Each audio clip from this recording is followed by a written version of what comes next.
دعویٰ جو محترم نے یہ کیا کہ 4 شادیوں کی جو اللہ نے مرد کو اجازت دی ہے سورہ نساء میں وہ ایک استثنائی حکم ہے، تو یہ یعنی استثنائی کا مطلب ایک مجبوری میں، تو یہ دعویٰ ہی دعویٰ ہے، اس کی کوئی دلیل نہیں دی محترم نے۔ تو ایسے تو کوئی بھی اٹھ کے قرآن کے کسی بھی حکم کو کہہ سکتا ہے کہ یہ ایک استثنائی حکم ہے۔ اللہ نے کہا کہ نماز پڑھو تو آپ کہہ سکتے ہیں کہ استثنائی حکم ہے کہ جب آپ بت پرستی کے ماحول میں رہتے ہو اور چاروں طرف بت پرستی ہو تو آپ نماز پڑھو تاکہ آپ کے دلوں سے بتوں کی محبت نکل جائے۔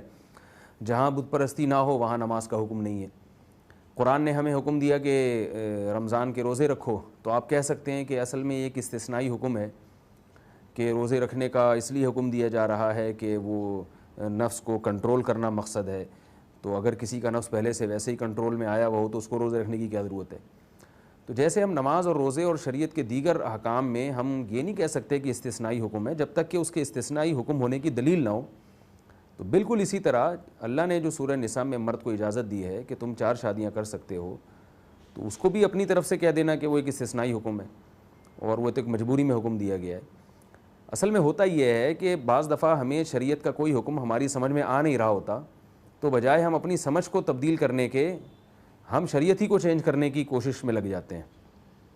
اب یہ محترم جو وحید الزماں صاحب ہیں، ان کو کیونکہ اللہ کا یہ حکم سمجھ میں نہیں آ رہا کہ اللہ نے مرد کو 4 شادیوں کی اجازت دی، اب بجائے اس کے کہ یہ اپنے آپ کو درست کریں، انہوں نے قرآن ہی میں ایک خام خواہ کی اپنی رائے سے ایک تفسیر کر دی کہ استثنائی حکم ہے۔ ہم قرآن کی آیت کو اگر پڑھتے ہیں تو پتہ یہ چلتا ہے کہ 4 شادیاں اصل ہے، ایک بیوی پر رکھنا ایک استثنائی حکم ہے۔ فَانْكِحُوا مَا طَابَ لَكُم مِّنَ النِّسَاءِ مَثْنَىٰ وَثُلَاثَ وَرُبَاعَ، فرمایا 2 3 3 اور 4 4 سے کرو۔ اللہ نے ابتدا 2 سے کی ہے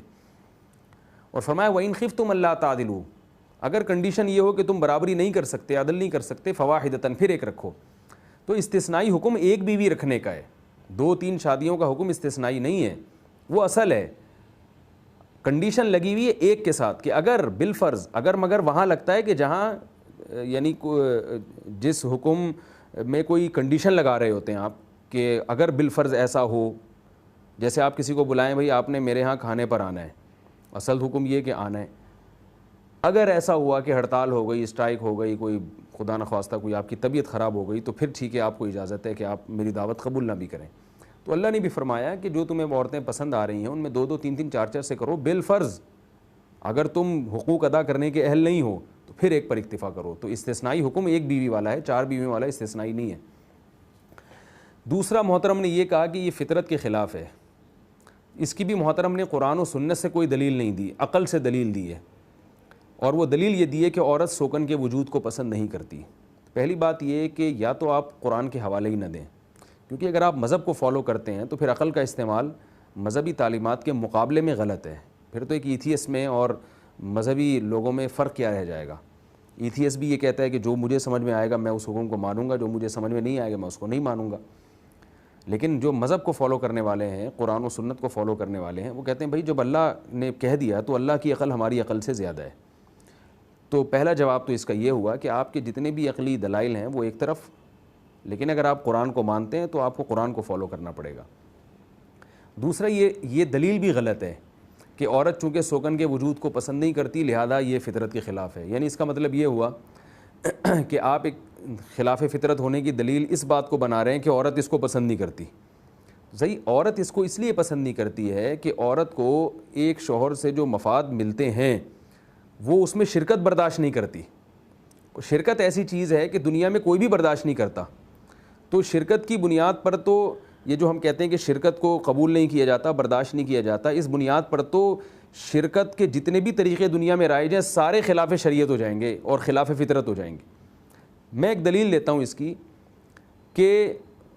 آپ کے اولاد ہے، بچوں کو معلوم ہے، آپ کے 4 بچے ہیں فار ایگزامپل، بچوں کو معلوم ہے کہ میرے ابا کی ڈیتھ ہوئی تو یہ وراثت ہم چاروں کو ملے گی، لیکن اگر آپ کے والد کے 5واں بچہ بھی ہو گیا تو ظاہر ہے ان 4 بچوں کو تکلیف ہوتی ہے، اس بات پہ تکلیف ہوتی ہے کہ اب ہمارا وراثت میں حصہ کم ہو گیا ہے۔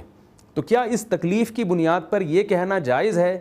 کہ 4 بچے تو فطرت کے مطابق ہیں، 5واں بچہ پیدا کرنا وہ خلاف فطرت ہے کیونکہ اس میں باقی 4 کو تکلیف ہو رہی ہے؟ ظاہر ہے یہ کہا جائے گا بھائی اس تکلیف کا علاج کرو، ان کا تکلیف کا ہونا غلط ہے، اس لیے کہ ان کا مال لے کے 5ویں کو نہیں دیا جا رہا ان 4 کا، بلکہ ان کو جو حصہ ملنا تھا اس حصے میں کچھ کمی ہو رہی ہے۔ تو ظلم نہیں ہو رہا بلکہ اضافی چیز سے وہ محروم ہو رہے ہیں، اس لیے کہ آپ کا مال صرف وہی ہے جو آپ نے کمایا، جو وارث کی طرف یعنی مورث کی طرف سے جو آپ کو مال ملتا ہے وہ آپ کا تھوڑی ہے، وہ تو اللہ کی طرف سے ایک انعام ہے، تو انعام کبھی زیادہ بھی ہو سکتا ہے کبھی کم بھی ہو سکتا ہے، اس پہ آپ کو رونے دھونے کی اور آپ کو تکلیف کے اتنا زیادہ اس پہ احتجاج کرنے کی آپ کو اجازت نہیں ہے۔